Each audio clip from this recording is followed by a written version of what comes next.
रात को घड़ी में 12 बजते ही पूरी शहर की बिजली काट दी गई। ये कोई साधारण बिजली कटौती नहीं थी।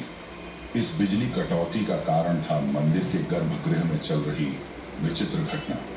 मंदिर के मुख्य पुजारी इस अंधेरी रात में अपनी आंखों पर पट्टी बांधे और हाथ में एक मोटा दस्ताना पहने हुए अपने हाथों पर एक दिव्य पदार्थ लेकर भगवान की मूर्ति की ओर बढ़ रहे थे। ये कुछ और नहीं, श्री कृष्ण का दिल था, जिसे ब्रह्म पदार्थ भी कहा जाता है।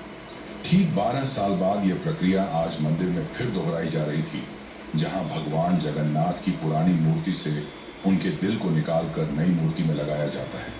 ये होता है भगवान के शरीर को बदलने का, लेकिन आत्मा को यथावत रखने का अनुष्ठान। माना जाता है कि यह मंदिर दुनिया का एकमात्र मंदिर है जहां भगवान आज भी जीवित रूप में बसते हैं, और जब उनका शरीर पुराना हो जाता है तो ठीक उसी तरह नया शरीर दिया जाता है, जैसे कोई आत्मा नया जन्म लेती है। कहते हैं इस ब्रह्म तत्व को आज तक किसी ने नहीं देखा, और जिसने भी देखने की कोशिश की वो जिंदा नहीं बचा। नवकलेवर की रात जब पुरानी मूर्तियों से ब्रह्म तत्व निकालकर नई मूर्तियों में डाला जाता है, पुरी में कर्फ्यू जैसा माहौल बना दिया जाता है। पूरे शहर की बिजली काट दी जाती है। मंदिर को घोर अंधेरे में बंद कर दिया जाता है। मंदिर के अंदर होते हैं सिर्फ विशुद्ध ब्राह्मण, जिनका खानदान सदियों से यही कार्य करता आया है।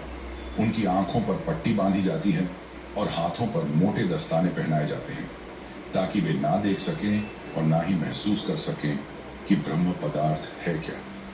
जब यह प्रक्रिया होती है तब मंदिर की सुरक्षा सीआरपीएफ के जवान करते हैं, और किसी भी व्यक्ति का मंदिर के अंदर जाना सख्त मना होता है।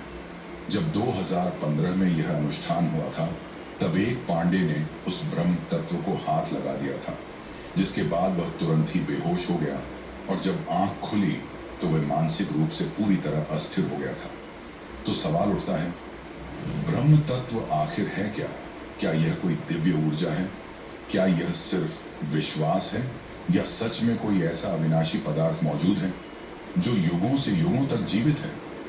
माना जाता है कि यह ब्रह्म पदार्थ काफी ज्यादा शक्तिशाली है, जिससे लगातार दिव्य ऊर्जा निकलती रहती है और हमेशा हल्का सा कंपन महसूस होता रहता है। प्रसिद्ध इंडियन आर्कियोलॉजिस्ट प्रवीण मोहन के हिसाब से श्री कृष्ण सिर्फ एक इंसान नहीं, बल्कि एक सुप्रीम बीइंग थे। उनके मुताबिक ब्रह्म पदार्थ, जिसे कृष्ण का दिल भी कहा जाता है, वह असल में एक आर्क रिएक्टर है, यानी कि एक ऐसा डिवाइस जो भयंकर स्तर की ऊर्जा उत्पन्न करता है। उन्होंने यह तक बताया कि क्यों जगन्नाथ की मूर्तियों को लकड़ी से बनाया जाता है। उनके अनुसार लकड़ी बिजली को कंडक्ट नहीं करती, जिस कारण वह ब्रह्म पदार्थ से निकलने वाली इलेक्ट्रोमैग्नेटिक एनर्जी को रोक लेती है। वैसे तो माना जाता है आज तक इसे किसी ने नहीं देखा है, पर आज से करीब 50 साल पहले एक व्यक्ति ने दावा किया था कि उसने इस हृदय को देखा है।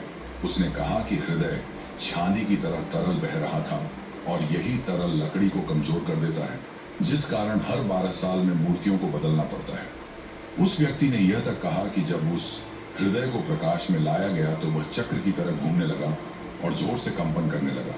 यानी कि जब इस ब्रह्म पदार्थ को रोशनी मिलती है तो यह और भी ज्यादा सक्रिय हो जाता है, जो कि खतरनाक साबित हो सकता है, जिस कारण हर बार जब इसे पुरानी मूर्ति से नई मूर्ति में बदला जाता है तब पूरी शहर की बिजली काट दी जाती है।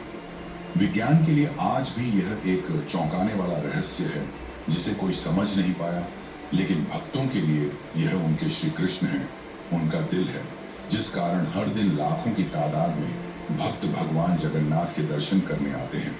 वैसे क्या आपको पता है कि जब श्री कृष्ण की मृत्यु हुई तब पांडवों ने उनके शरीर को जला दिया था, पर फिर कैसे उनका हृदय बच गया और वह पुरी तक कैसे पहुंचा? और इस भव्य मंदिर की रचना किसने की? आखिर कौन था जिसने बड़ी ही चमत्कारी तरीके से भगवान जगन्नाथ की मूर्ति बनाई? तो चलिए जानते हैं अब इस रहस्यमयी और रोचक घटना को, जो आपको इंटरनेट और किताबों में नहीं देखने को मिलेगी। फिर कौन था जिसने बड़ी ही चमत्कारी तरीके से भगवान जगन्नाथ की मूर्ति बनाई? तो चलिए जानते हैं अब इस रहस्यमयी और रोचक घटना को, जो आपको इंटरनेट और किताबों में नहीं देखने को मिलेगी। लेकिन उससे पहले अगर आपको वीडियो अच्छी लग रही है तो इसे लाइक करके कमेंट में जय जगन्नाथ जरूर लिखें।